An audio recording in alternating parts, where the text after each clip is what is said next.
Good day mga kol, welcome back na naman dito sa ating YouTube channel. For today's video, so we're going to Noy Pelik, San Marcelino, Zambales. So meron tayong guide papunta doon. Contact lang natin, i-meet doon sa elementary school dun sa San Marcelino. So mula dito is babiyahe tayo ng mga around 3 hours and 30 minutes. Ayan. So mula dito sa Photo Mines, Zambales. Let's go! Boss Manny, are you okay? Let's go! It's more fun on 12 years. Para this masulit din natin yung time natin habang inantay natin yung schedule ng Jimny Fest. Kita natin ang jeep, yung sinasakyan nila. Tapos may van, baka si Ann Cortez yan, yung sakay niya. Padaanin natin sila. So, napaka rough road po yung daan nito mga. Medyo rough road, so nilalaro lang namin yung daan nila dito. Sabi nila daw, takit pa to.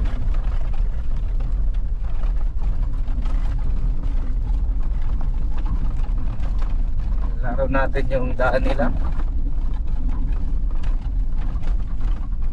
Ay nga yung uning namin, BP Lake, Zambales. Pwede tayo mag-connect sa Starlink nila. Oo, Starlink lang yung pwedeng ma-connect natin. So, okay na rin, importante ma-internet tayo para kain natin tapusin yung vlog para may i-upload tayo sa YouTube. Let's go! Let's go! Let's go boy! Saan tayo ngayon boy? Sa Barangay Kulata, Zambales.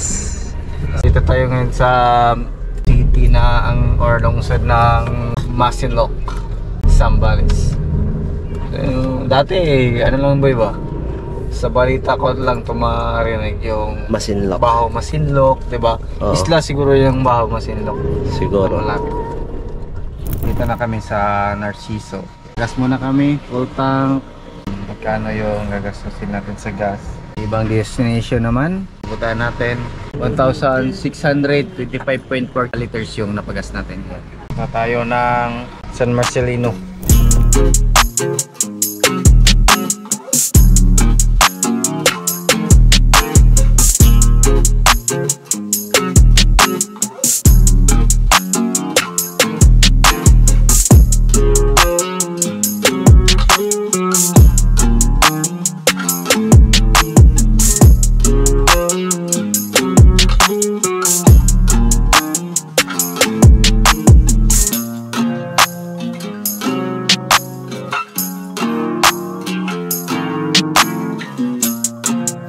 Ayun, so dito tayo ngayon sa public market ng San Marcelino mga kol, Zambales. Inaantay lang natin yung mga kasama natin. Nandun sila sa palengke, namalengke kung ano yung pwede natin dalhin doon sa campsite, ano yung pwede doon, pagkain, ganun, at saka maluluto. Kasi hindi pa natin alam kung ilang araw tayo doon sa campsite. Tingnan natin kung nagandahan tayo, mas tayo ng matagal doon. Pero kung hindi naman, diretso tayo or maghanap tayo ng ilang campsite na mag-enjoy tayo at saka ma-miss po tayo sa lugar. Ayan, dumating na sila. Ano, binili nyo boy? Nadala mo yung uling kapon? Oh, nandyan. Baba na lang tayo kung gusto natin bumili kasi malapit lang. Mga 3 kilometer boy. Hindi. Sa school pa to na pag-meet up pa natin.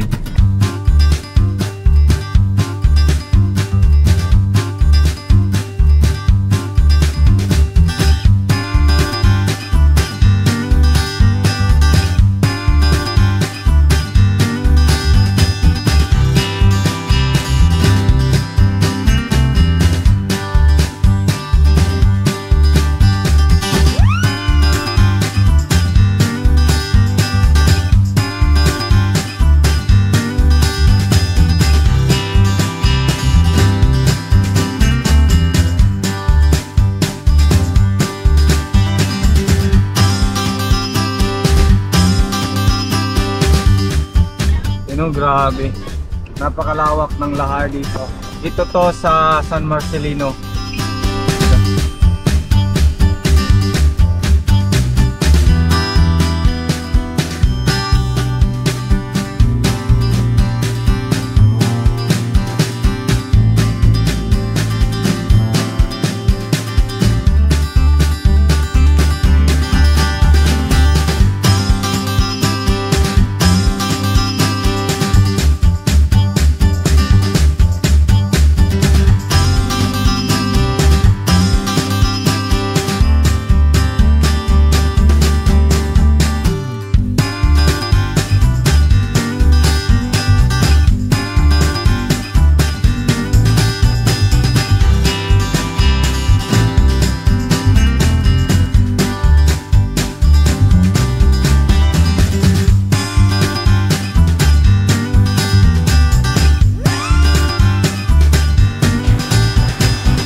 Here we go! Malapit na tayo sa New Zealand mga kol. Nandito na tayo sa boundary ng Dubai at saka New Zealand. New Zealand!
Good morning.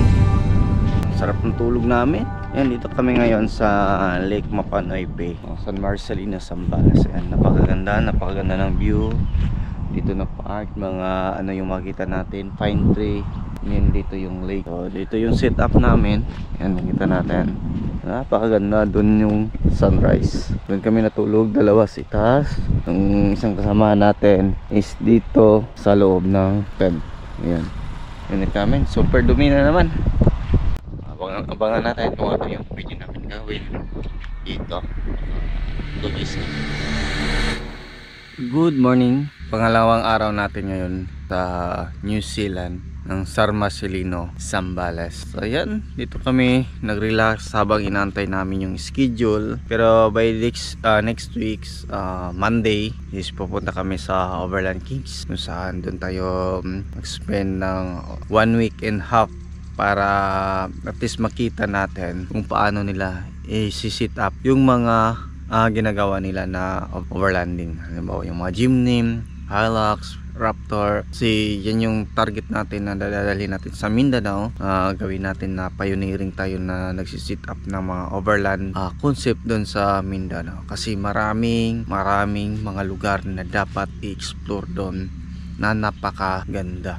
So kailangan natin yan pag-aralan sa ibang unit before tayo mag-concept ng ibang sasakyan. So walang problema sa mga ganitong sasakyan, jeepney at saka mga minivan, kasi sanay na tayo dyan. So dapat before tayo gagawa ng ibang mga sasakyan, dapat mag-training tayo. So pag may marunong na tayo, doon na natin i-apply sa mga customer natin. Huwag po kayong mag-alala kasi priority pa rin natin yung pag-build ng minivan. Gusto lang natin na maiba din yung mga vlog natin, hindi puro minivan. Kasi nakasanayan din namin mag-asawa yung mga magka-camping, at saka habit ko rin ng mga bagong discover sa paggawa. So gusto ko rin na maraming matutulungan na gusto magtrabaho sa ating shop, saka maturo natin sa kanila yung mga kaalaman natin sa pag-build ng minivan. Paano, hindi naman tayo yung taga-build, pero kung paano dapat silipin yung mga unit or sasakyan na maganda at saka bagay sa bawat unit, yung bawat concept na bagay sa color, sa setup, depende din sa may-ari. So yan, so tapusin lang namin i-edit lahat ng video na nakuha namin last biyahe namin from Mindanao to Luzon, Oki Camp Out, then dun sa Cotto Mines. Ngayon, ayan, tulog pa yung mga kasamahan ko. Sarap ng tulog nila. Napakasarap kasi ng area dito. So yan lang yung inaano ko, is gumising ako ng maaga kasi gusto ko makita kung gaano kaganda yung New Zealand dito sa San Marcelino, Zambales pag sunrise. Yan. So masalayan talaga natin kasi kahapon nung unang gabi natin, unang araw, is hindi natin nasilayan kasi anong oras na tayo nagising. Siguro mga 8 na kami nagising dahil sa pagod. Ang sarap din matulog dito. So ako is mga 3 pa siguro or 4 ako gumising, and nagkuha tayo ng mga video para meron din kayong makita sa mga vlog natin. Ayan. So napakaganda. Ito yung matatanaw natin pagising natin sa umaga. Yung paligoy, may pine tree, mayroong tubig, sarap. Ayan. Tapos may bundok. So may iguana dito. Ayan binibenta ni ate. Ayan, magkano din yan, te? Ganun din, sir. 300. So itong dalawa, mabilhin ko to ng 500. Pwede, sir. Bilhin ko to. Pakawala natin. Sige, sir. Bahala ka. Ito pa, sir. Bili ka na. Magkano yan? Ito, 300, sir. Ano ito? Tag-100 lang. Magkano to? 100 o 100. Dahil 300 yan. Ito. Magkano to? Sabi mo, sir, 500 na yung dalawa, sir. 400 na lang para mabigyan natin sila nanay. Ito dalawa, 400. Para sila nanay, tag 300. Oh. Sige. Kunin lang namin yung dalawa. Tag-isa lang. So, pakawala natin to. 400 sa'yo, 300 sila. May kan 200 din. 300 sila nanay ha. 300 kayo, 400 ka ang ate. Thank you, anak, Hindi to mga gat. Hindi, anak. Iguana. So kawawa, 3 iguana. Ilan ba to? 4. Tingnan natin kung pakawala natin. Kasi kawawa naman din. Siguro napilit lang silang kumuha nito kasi kailangan din nila na mabubuhay. Walang ibang kabuhayan kung hindi manguha ng ganito para ibenta sa mga nagpupunta dito or mga tourist. Ewan ko kung to. Siguro parang magaling to sa boy. Philippine iguana. Sarap sana ng alagaan, pero parang bawal kasi to eh. Bawal talaga kasi endangered to. Ito yung unahin natin. Parang sa tubig yata to hindi sila makalabas, boy. Hala, boy, parang yan, boy. Tatawid pa sila dito, boy, para mag-aral, boy. Yung dalawa.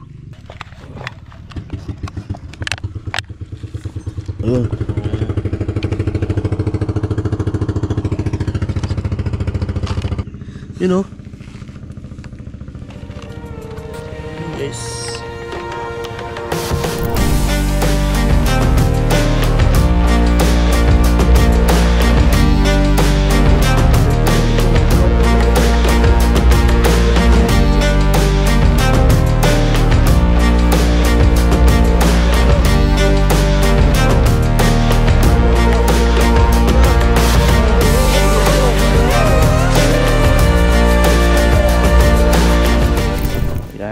successful na napakawala natin yung iguana. So, 5 iguana yung napakawala natin.